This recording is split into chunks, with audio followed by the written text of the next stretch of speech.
মাহে রমজান সামনে, এবারের রমজানে টার্গেট নাও 30 দিনের রোজার মাধ্যমে দিল থেকে আল্লাহর কাছে এইভাবে 30টা দিন হাতে গুনে তুমি আল্লাহর সাথে ওয়াদাবদ্ধ হও যে আল্লাহ 30 দিন আমি রোজা রাখবো। এবং যৌন চাহিদা, লজ্জাস্থানের চাহিদা, অশ্লীলতা, বেহায়াপনা, নর্তকী, নাচ গান, উলঙ্গ ছবি দেখা, নারীকে নিয়ে চিন্তা ভাবনা, মেয়েকে নিয়ে অশ্লীল চিন্তা ভাবনা,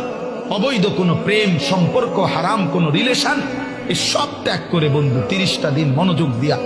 রোজা রাখো, তারাবি পড়ো, ইফতার করো, সাহারি করো, তাসবিহ পড়ো, তেলাওয়াত করো, কোনো আলেমে দ্বীনের সাথে উঠা বসা করো, ইমাম সাহেবের সাথে সম্পর্ক করো। ইনশাআল্লাহ দেখবা